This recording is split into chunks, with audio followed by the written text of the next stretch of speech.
These are 10 strengths of highly sensitive people that make them unbelievable lovable. Yes, you've heard that right. Being HSP is not only a burden, but also a gift. Welcome to the Understandable podcast.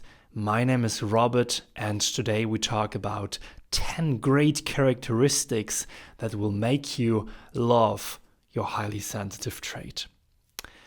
Being highly sensitive is both, right? A curse and a blessing at the same time. And in previous episodes, we have already highlighted several times the challenges that HSPs often face and why, in particular, relationships between people can also bring difficulties. But because many highly sensitive people tend to perceive their characteristic as a kind of curse, in today's episode, I would like to share with you 10 strengths of this wonderful gift of sensory processing sensitivity. Maybe it will help you to better understand or even fall in love with your sensitive nature. At least I hope so, right? Also, I want to emphasize upfront here in the following. While researching my own head, books, material for this episode, I recognize that many of the characteristics I list up here right now are of course also applicable for non-HSPs.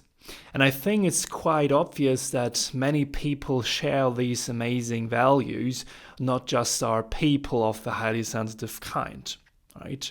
But nevertheless, a sensory processing sensitivity definitely might promote these traits. That said, let's dive straight into it. We start with number 1, of course, identifying discrepancies and finding solution. That's definitely strengths, because due to their high standards, their tendency towards harmony and a pinch of perfectionism, HSPs are very quick to identify discrepancies in relationships of all kinds, are they romantic, friendships, or even professional relationships. And this enables them to strategically identify problems and discussions and then quickly develop helpful solutions that benefits both sides. This is often done very diplomatically, and since highly sensitive people are also very empathetic, timely compromises are not uncommon. We go on with the lovely characteristic number 2. They are incredibly good listeners. And that's right, anyone who has ever been in contact with a highly sensitive person has certainly noticed what an incredibly good listener they can be, right? And you can tell them about problems and emotional challenges. You can open up without fear of being judged, and in response, you get a compassionate, I can understand you much from the depth of my heart. You can tell them what's on your mind and they will listen. Since the majority of highly sensitive people are introverts anyway, it is in the nature of many HSPs to be good listeners, and that's definitely a great, valuable characteristic. We go on with number 3. When they listen to themselves, they know exactly what they need and want.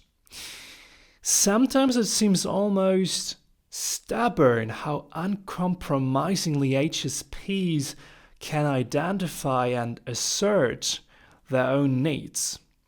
And this is obviously a strength here in a world of unlimited possibilities. In a therapeutic context, people also talk about how highly sensitive people today still manage to stay close to their own needs. And in contrast, there are many people whose own needs are overridden by stimulus overload, by the media or social guidelines. We remember the episode as well with the example of the professional basketball player. If you didn't listen to that before, just make sure to listen to this episode as well, who actually tells you what you want in your life. Like who? Especially HSPs tend to be very aware of that. Number 4, deep talk. HSPs are relatively uninterested in small talk, and maybe you have already recognized that. They are interested in deep and real conversations. Highly sensitive people devote their full attention and enthusiasm to topics such as science, spirituality, art and culture, or the universe. Right? In doing so, they involve their conversation partner so deeply in the topics that the other person is also captivated by their fascination. Or else he or she runs away because they are overwhelmed by the rapid depth of the conversations. I don't know. So, number 5, there is deep loyalty, which is also a really lovable characteristic. Because when it comes to relationships, highly sensitive people are especially lovable because they live out a deep loyalty to their partner and to those around them. So they would tend to describe themselves as relationship people and are interested in long-term and genuine interpersonal relationships, either romantic, friendships, or professional. And in long-term relationships, they are more likely to succeed in building trust and allowing themselves to relax. So they perceive constantly changing partners and jobs or short-term affairs as very exhausting because of that fact. We go on with number 6, which is a high moral understanding here. Ethics and morals are of great importance for many highly sensitive people. And I think that the strong compass of values is anchored to them mainly because they perceive emotions very strongly. So they can hardly stand injustice in the world. Seeing suffering and pain is a horror to them, and this applies to human rights as well as for animal welfare or for justice in friendships or partnerships. Number 7, which is tolerance. Also a great value anchored in many HSPs. I can understand you very well is probably one of the most common phrases you hear from the mouth from an HSP. Due to their often high level of empathy, highly sensitive people are able to put themselves in almost any situation and understand the other party. And even if they do not succeed, they still try to be understanding and tolerant in a way. Always showing tolerance and wanting to understand other people makes them highly valued and well-liked by their friends and relatives. Number 8, there is emotional intelligence. HSPs are very emotional intelligent. It also makes them really lovable because through deep emotion awareness, they understand their own emotions and those of others on a very deep level here.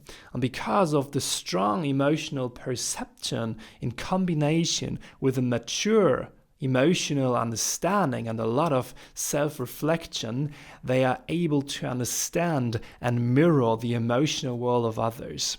And I don't need to explain further that this is a great strength in interpersonal relationships, right? We go on with number 9 with intuition, and that's definitely a huge one because HSPs are particularly good at one thing, and that is trusting their own gut feeling. because they sense very precisely what they need and what is not good for them, HSPs can really rely on their own intuition. And this is especially helpful in times like these today, where many people no longer know what they actually want for themselves. Due to the permanent overstimulation, to constant influences from advertising, from the media, from the environment, it seems increasingly difficult to trust one's own intuition. And the last one, HSPs are definitely full of creativity, at least many of them. Thanks to their detailed perceptiveness, HSPs manage to display a high degree of creativity, and many of them are particularly gifted in art or music. Others are enthusiastic about theater or poetry, but a special creative flair also comes handy definitely in professional life, because many professions require just that, diverse development of ideas and thinking outside the box, and many HSPs are excellent at exactly that. So, as you can see, being highly sensitive has a lot of advantages and great characteristics, and although it can be challenging at times, you can consider yourself lucky to be born with this very gift. If you're an HSP and previously saw your trait as a kind of curse because you saw yourself as too sensitive or too often overwhelmed, you may now have a more positive view of your natural talent after this episode. If so, please let me know in the comments what was your biggest eye-opener, and if you don't want to miss out any upcoming episodes, subscribe to the podcast here on YouTube, Spotify, or Apple Podcast. If you want to leave me a message, send me an email. All the links are in the description, and I see you in the next episode.